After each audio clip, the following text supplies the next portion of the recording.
Please take your seats.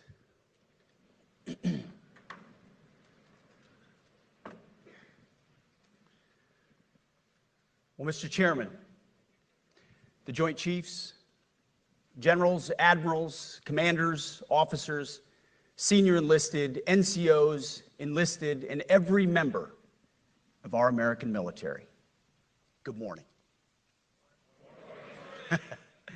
Good morning and welcome to the War Department, because the era of the Department of Defense is over. You see, the motto of my first platoon was, "Those who long for peace must prepare for war." This is, of course, not a new idea. This crowd knows that. The origin dates to the 4th century Rome and has been repeated ever since, including by our first commander-in-chief, George Washington, the first leader of the War Department. It captures a simple yet profound truth. To ensure peace, we must prepare for war. From this moment forward, the only mission of the newly restored Department of War is this: warfighting, preparing for war and preparing to win, unrelenting and uncompromising in that pursuit. Not because we want war, no one here wants war, but it's because we love peace. We love peace for our fellow citizens. They deserve peace, and they rightfully expect us to deliver it. Our number one job, of course, is to be strong so that we can prevent war in the first place. The president talks about it all the time. It's called peace through strength. And as history teaches us, the only people who actually deserve peace are those who are willing to wage war to defend it. That's why pacifism is so naive and dangerous. It ignores human nature and it ignores human history. Either you protect your people and your sovereignty, or you will be subservient to something or someone. It's a truth as old as time. And since waging war is so costly in blood and treasure, we owe our republic a military that will win any war we choose, or any war that is thrust upon us. Should our enemies choose foolishly to challenge us, they will be crushed by the violence, precision, and ferocity of the War Department. In other words, to our enemies, F-A-F-O. If necessary, our troops can translate that for you. Another way to put it is peace through strength, brought to you by the warrior ethos. And we are restoring both. As President Trump has said, and he's right, we have the strongest, most powerful, most lethal, and most prepared military on the planet. That is true, full stop. Nobody can touch us. It's not even close. This is true largely because of the historic investments that he made in his first term, and we will continue in this term. But it's also true because of the leaders in this room and the incredible troops that you all lead. But the world, and as the chairman mentioned, our enemies get a vote. You feel it, I feel it. This is a moment of urgency, mounting urgency. Enemies gather, threats grow. There is no time for games. We must be prepared. If we're going to prevent and avoid war, we must prepare now. We are the strength part of peace through strength. And either we're ready to win or we are not.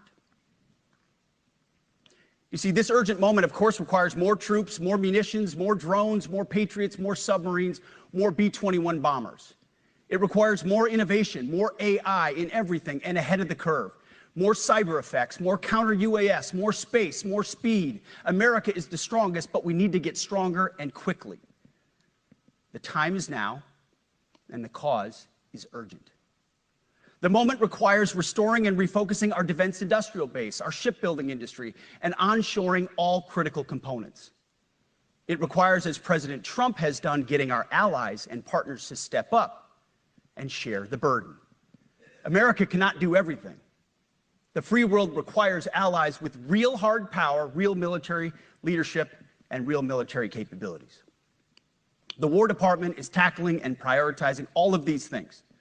And I'll be giving a speech next month that'll showcase the speed, innovation, and generational acquisition reforms we are undertaking urgently.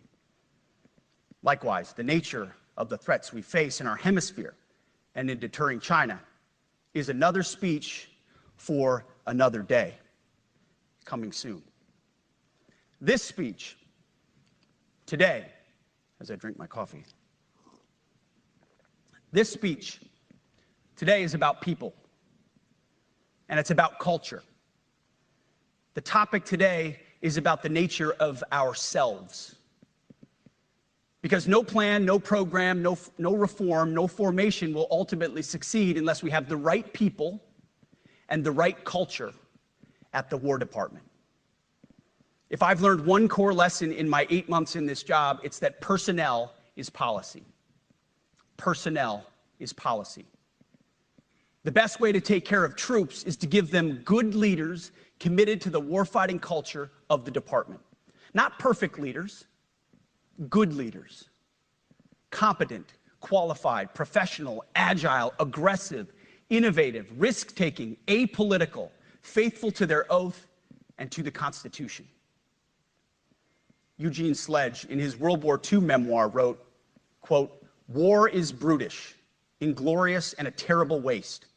Combat leaves an indelible mark on those who are forced to endure it. The only redeeming factors are my comrades' incredible bravery and their devotion to each other." In combat, there are thousands of variables, as I learned in Iraq and Afghanistan, and as so many of you did in so many more places. Leaders can only control about 3 of them. You control how well you're trained, mostly how well you're equipped, and the last variable is how well you lead. After that, you're on your own. Our warfighters are entitled to be led by the best and most capable leaders. That is who we need you all to be. Even then, in combat, even if you do everything right, you may still lose people because the enemy always gets a vote. We have a sacred duty to ensure that our warriors are led by the most capable and qualified combat leaders. This is one thing you and I can control, and we owe it to the force to deliver it. For too long, we have simply not done that. The military has been forced by foolish and reckless politicians to focus on the wrong things. In many ways, this speech is about fixing decades of decay.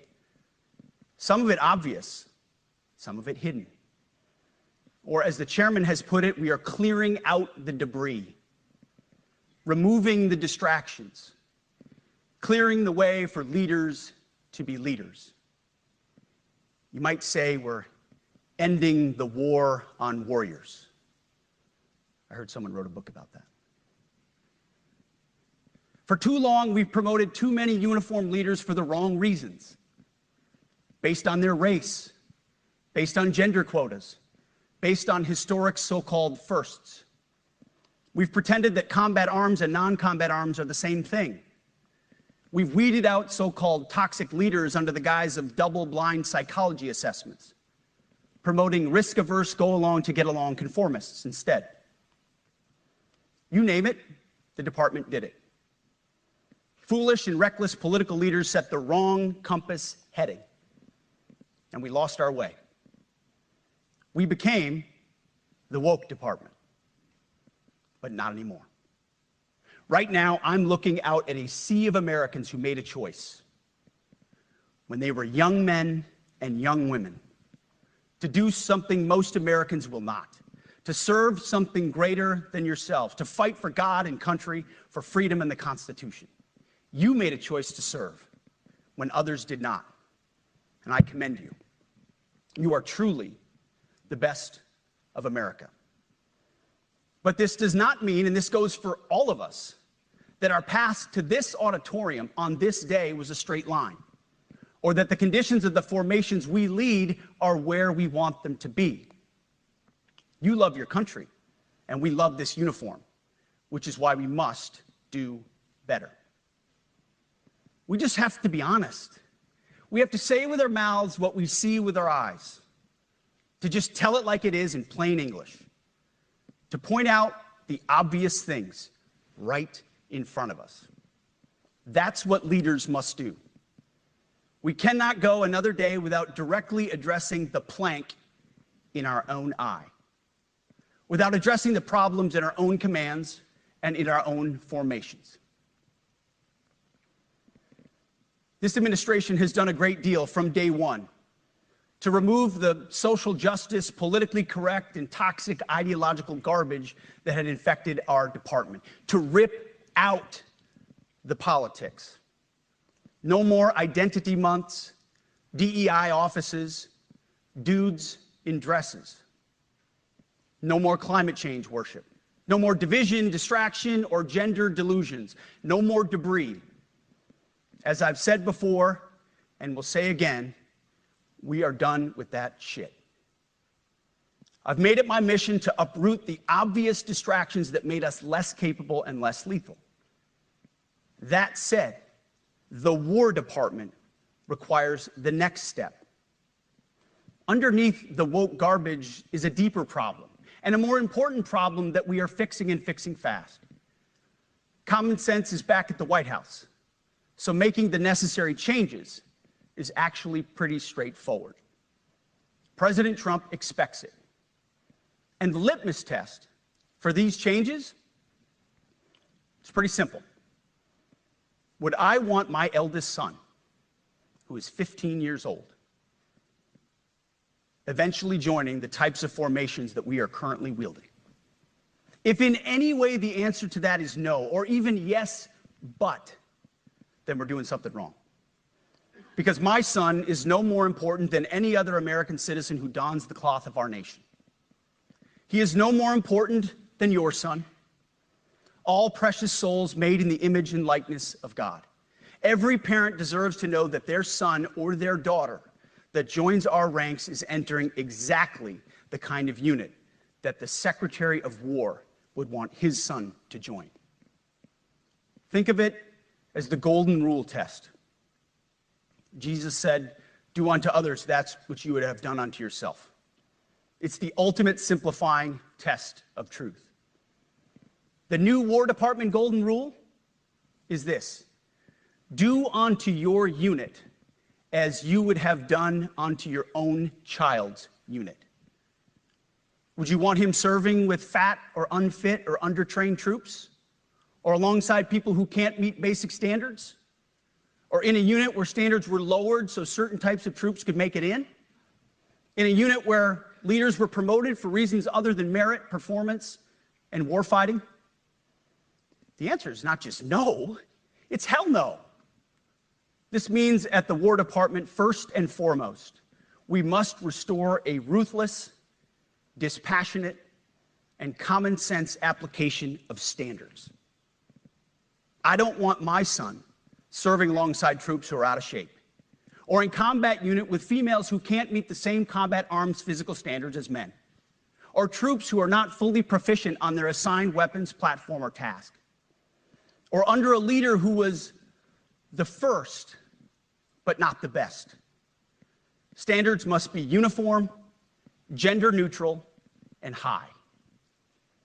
If not, they're not standards. They're just suggestions.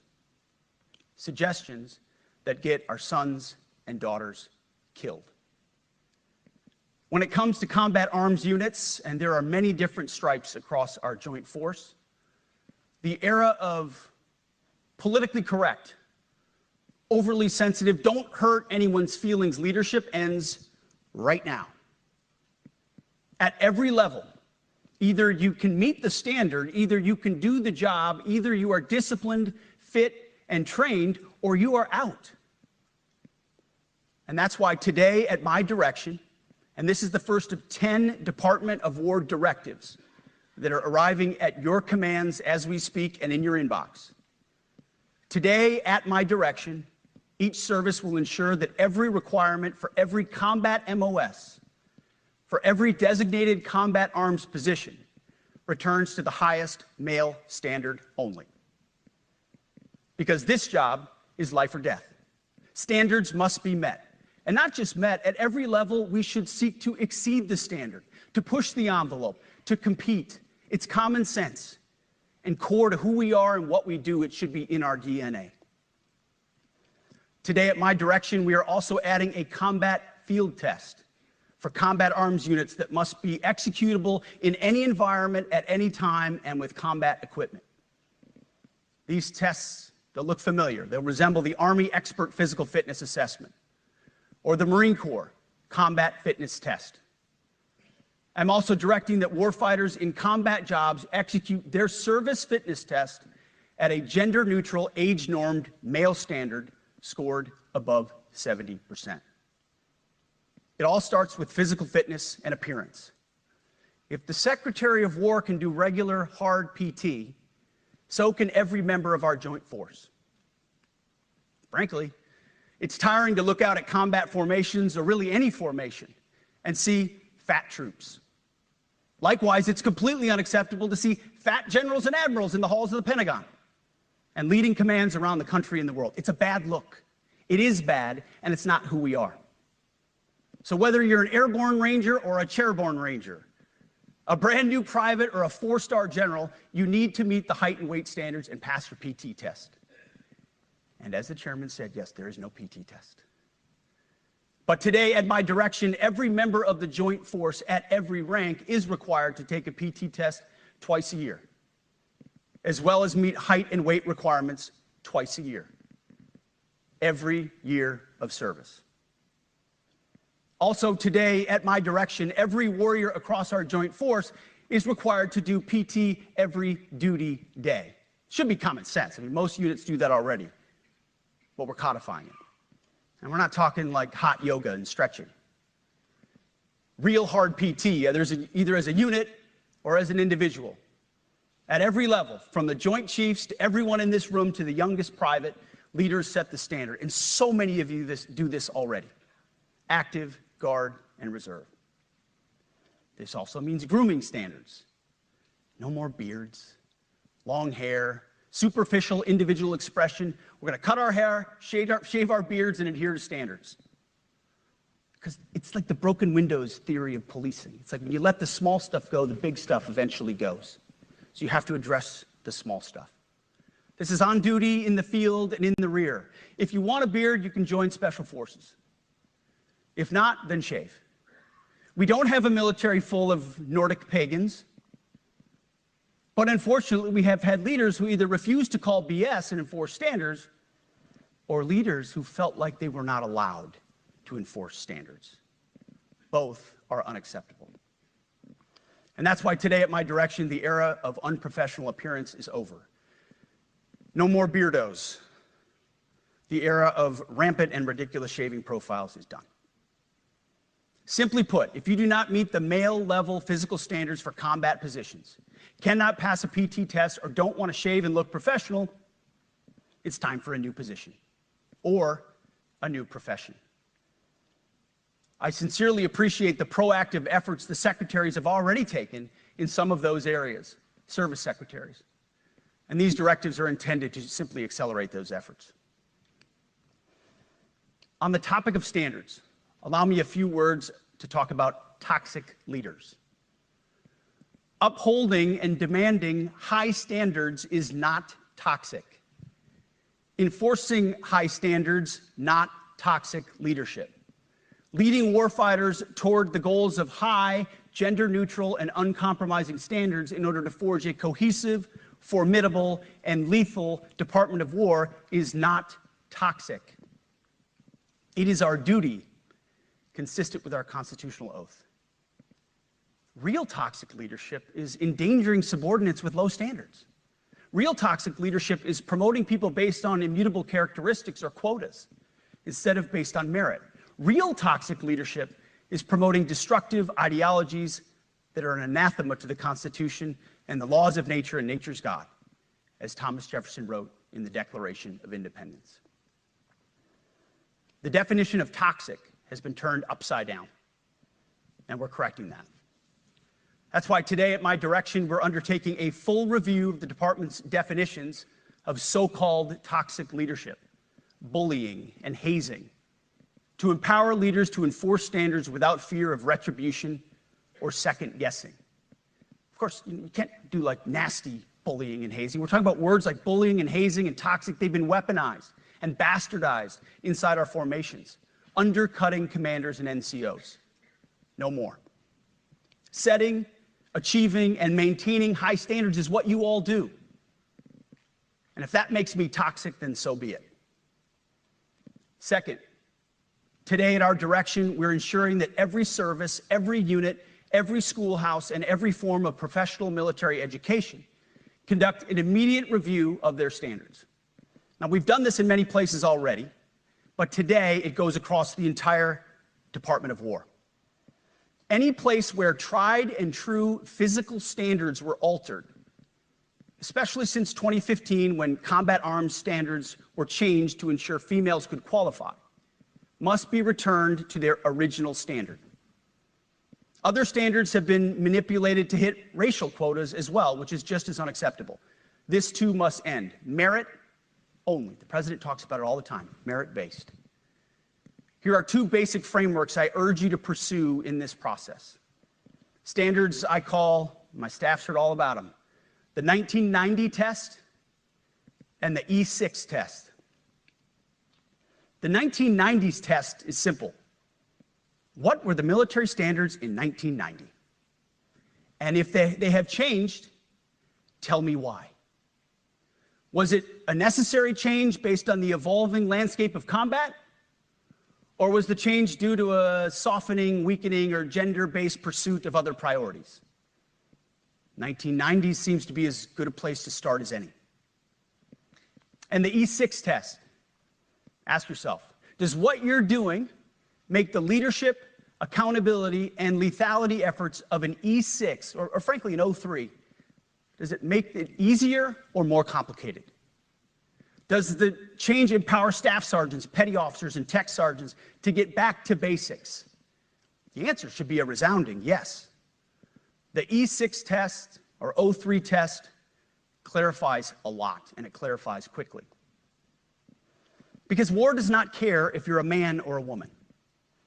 Neither does the enemy. Nor does the weight of your rucksack, the size of an artillery round, or the body weight of a casualty on the battlefield who must be carried. This, and I want to be very clear about this, this is not about preventing women from serving. We very much value the impact of female troops. Our female officers and NCOs are the absolute best in the world. But when it comes to any job that requires physical power to perform in combat, those physical standards must be high and gender neutral. If women can make it, excellent. If not, it is what it is. If that means no women qualify for some combat jobs, so be it. That is not the intent, but it could be the result, so be it. It will also mean that weak men won't qualify because we're not playing games. This is combat. This is life or death. As we all know, this is you versus an enemy hell-bent on killing you. To be an effective, lethal fighting force, you must trust that the warrior alongside you in battle is capable, truly physically capable of doing what is necessary under fire. You know this is the only standard you would want for your kids and for your grandkids. Apply the War Department Golden Rule, the 1990 test, and the E6 test, and it's really hard to go wrong. Third, we are attacking and ending the walking on eggshells and zero-defect command culture. A risk-averse culture means officers execute not to lose instead of to win. A risk-averse culture means NCOs are not empowered to enforce standards. Commanders and NCOs don't take necessary risks or make tough adjustments for fear of rocking the boat or making mistakes. A blemish-free record is what peacetime leaders covet the most, which is the worst of all incentives.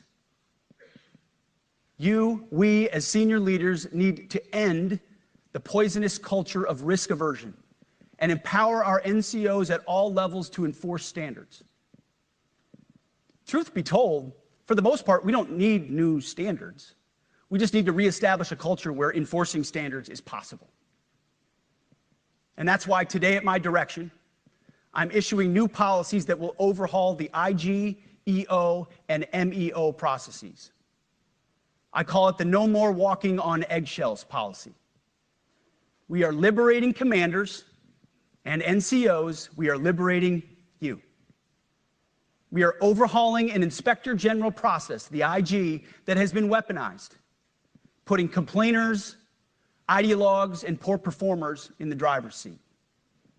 We're doing the same with the equal opportunity and military equal opportunity policies, the EO and MEO at our department. No more frivolous complaints, no more anonymous complaints, no more repeat complainants, no more smearing reputations, no more endless waiting, no more legal limbo, no more sidetracking careers, no more walking on eggshells. Of course, being a racist has been illegal in our formation since 1948. The same goes for sexual harassment. Both are wrong and illegal. Those kinds of infractions will be ruthlessly enforced. But telling someone to shave or get a haircut or to get in shape or to fix their uniform or to show up on time or to work hard, that's exactly the kind of discrimination we want. We are not civilians. You are not civilians. You are set apart for a distinct purpose. So we, as a department, need to stop acting and thinking like civilians and get back to basics and put the power back in the hands of commanders and NCOs. Commanders and NCOs who make life and death decisions. Commanders and NCOs who enforce standards and ensure readiness. Commanders and NCOs who in this War Department have to look in the mirror and they have to pass the golden rule test. My kids, your kids, America's sons and daughters. So I urge you all here today and those watching, take this guidance and run with it. The core of this speech is the 10 directives we're announcing today. They were written for you, for Army leadership, for Navy leadership, for Marine Corps leadership, for Air Force leadership, Space Force leadership. These directives are designed to take the monkey off your back and put you, the leadership, back in the driver's seat. Move out with urgency because we have your back. I have your back. And the Commander-in-Chief has your back. And when we give you this guidance, we know mistakes will be made. It's the nature of leadership. But you should not pay for earnest mistakes for your entire career. And that's why today, at my direction, we're making changes to the retention of adverse information on personnel records that will allow leaders with forgivable, earnest, or minor infractions to not be encumbered by those infractions in perpetuity. People make honest mistakes, and our mistakes should not define an entire career. Otherwise, we only try not to make mistakes, and that's not the business we're in. We need risk takers and aggressive leaders and a culture that supports you. Fourth, at the War Department, promotions across the Joint Force will be based on one thing: merit. Colorblind, gender-neutral, merit-based. The entire promotion process, including evaluations of warfighting capabilities, is being thoroughly re-examined. We've already done a lot in this area, but more changes are coming soon. We'll promote top-performing officers and NCOs faster and get rid of poor performers more quickly. Evaluations, education, and field exercises will become real evaluations, not box checks, for every one of us at every level. These same reforms happened before World War II as well. General George Marshall and Secretary of War Henry Stimson did the same thing. And we won a world war because of it. As it happens, when he started the job, Chairman Kane gave me a frame and a photo to hang in my office. A matching frame and photo hangs in his. It's a photo of Marshall and Stimson preparing for World War II. Those two leaders famously kept the door open between their offices for the entirety of the war. They worked together, civilian and uniform, every single day. Chairman Kane and I do the same. There is no daylight between us. Our doors are always open. Our job together is to ensure our military is led by the very best, ready to answer the nation's call. Fifth, as you have seen, and the media has obsessed over, I have fired a number of senior officers since taking over. The previous chairman, other members of the Joint Chiefs, combatant commanders, and other commanders. The rationale for me has been straightforward. It's nearly impossible to change a culture with the same people who helped create or even benefited from that culture, even if that culture was created by a previous president and previous secretary. My approach has been simple. When in doubt, assess the situation, follow your gut, and if it's the best for the military, make a change. We all serve at the pleasure of the president every single day. But in many ways, it's not their fault. It's not your fault. As foolish and reckless as the woke department was, those officers were following elected political leadership. An entire generation of generals and admirals were told that they must parrot the insane fallacy that, quote, our diversity is our strength. Of course, we know our unity is our strength. They had to put out dizzying DEI and LGBTQI+ statements. They were told females and males are the same thing, or that males who think they're females is totally normal. They were told that we need a green fleet and electric tanks. They were told to kick out Americans who refuse an emergency vaccine. They followed civilian policies set by foolish and reckless political leaders. Our job, my job, has been to determine which leaders simply did what they must to answer the prerogatives of civilian leadership, and which leaders are truly invested in the woke department, and therefore incapable of embracing the War Department and executing new lawful orders. That's it. It's that simple. So for the past 8 months, we've gotten a good look under the hood of our officer corps. We've done our best to thoroughly assess the human terrain. We've had to make trade-offs and some difficult decisions. It's more of an art than a science. We have been and will continue to be judicious, but also expeditious. The new compass heading is clear. Out with the Shirellis, the Mackenzies, and the Millies, and in with the Stockdales, the Schwarzkopfs, and the Pattons. More leadership changes will be made, of that I'm certain. Not because we want to, but because we must. Once again, this is life and death. The sooner we have the right people, the sooner we can advance the right policies. Personnel is policy. But I look out at this group, and I see great Americans. Leaders who have given decades to our great republic, at great sacrifice to yourselves and to your families. But if the words I'm speaking today are making your heart sink, then you should do the honorable thing and resign.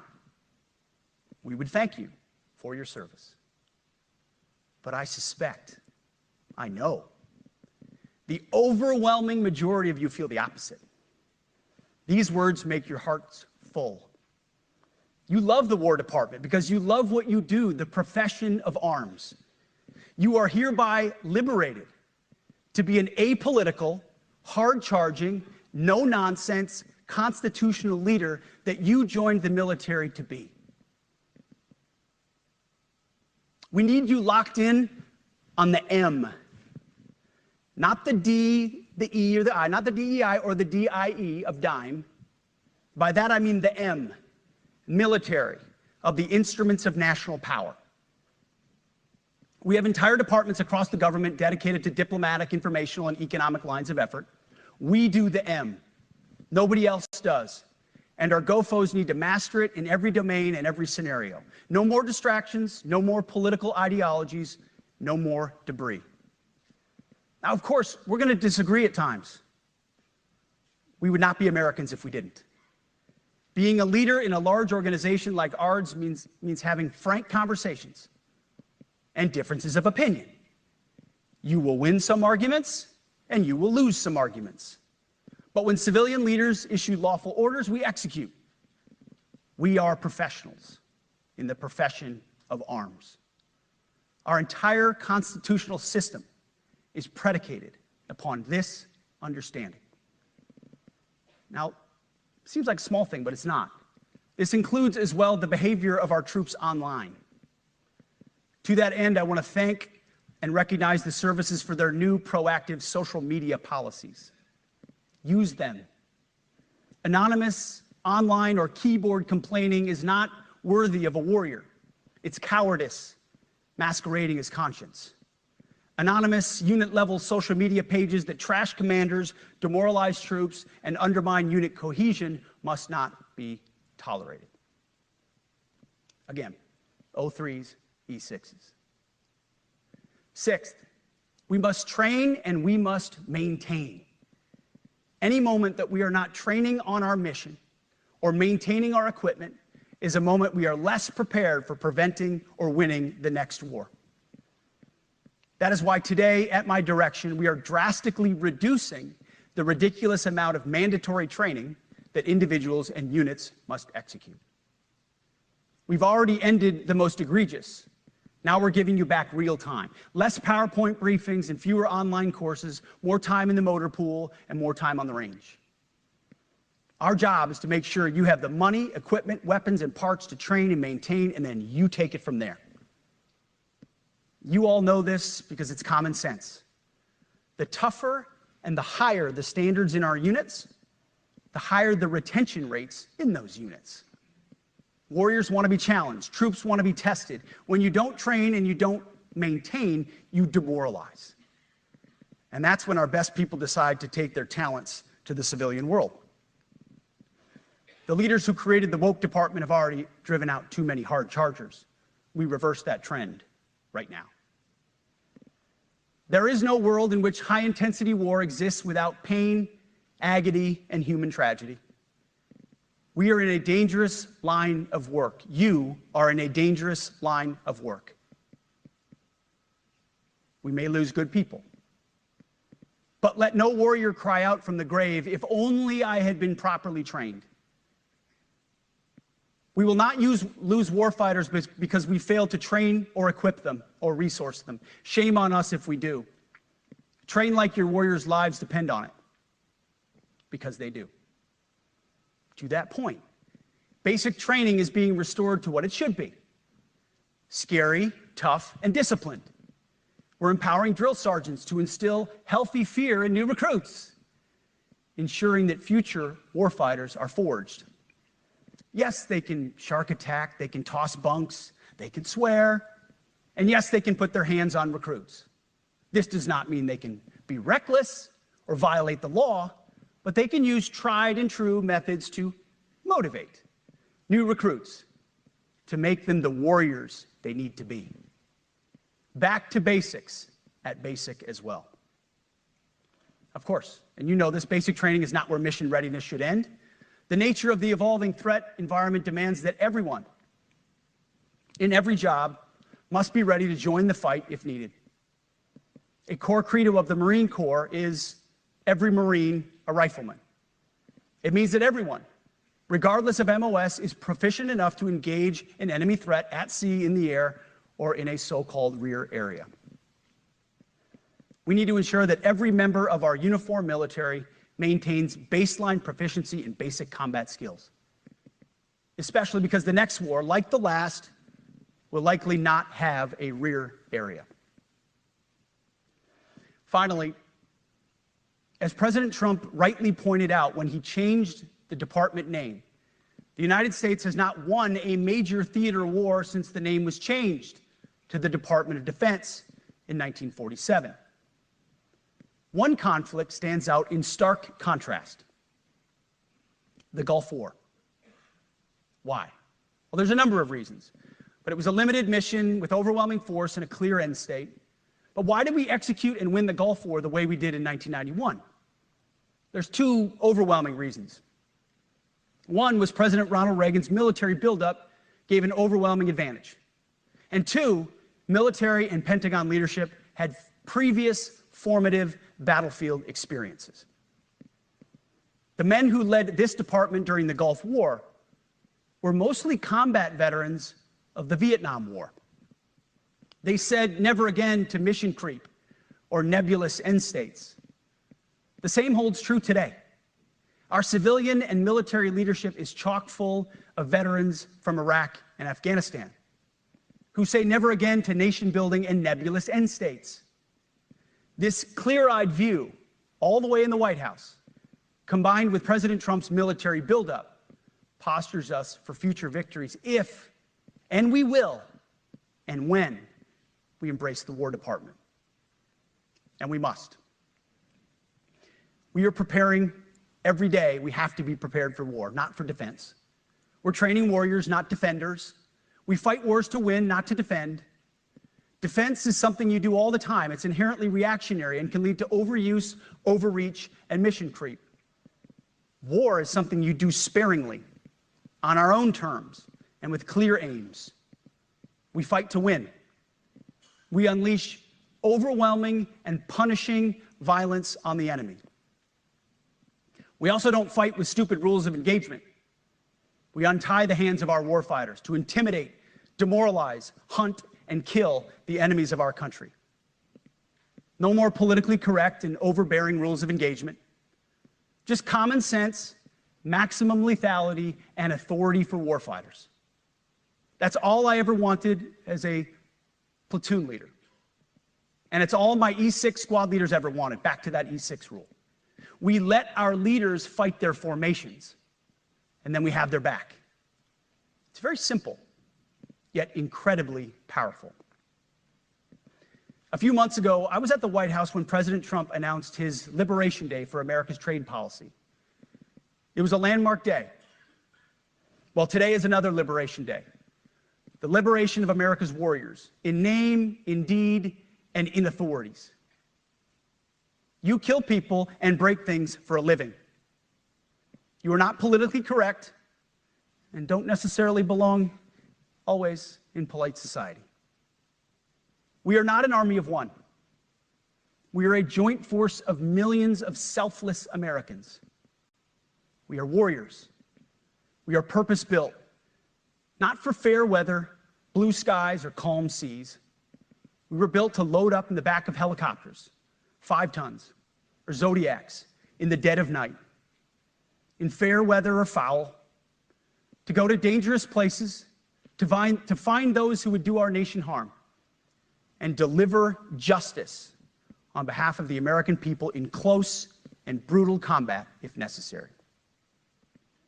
You are different. We fight not because we hate what's in front of us. We fight because we love what's behind us. You see, the Ivy League faculty lounges will never understand us, and that's okay, because they could never do what you do.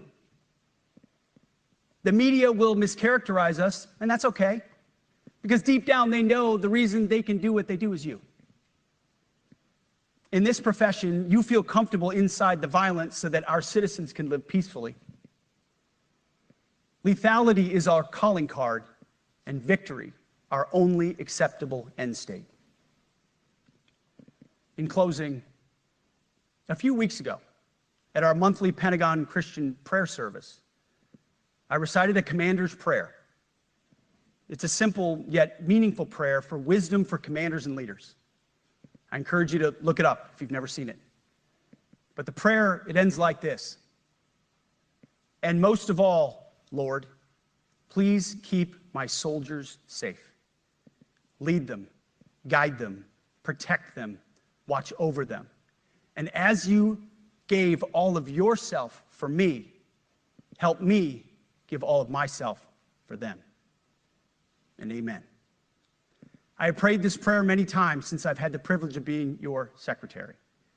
And I will continue to pray this prayer for each of you as you command and lead our nation's finest. Go forth and do good things, hard things. President Trump has your back, and so do I. And you'll hear from him shortly. Move out and draw fire. because we are the War Department. Godspeed. Room, attention.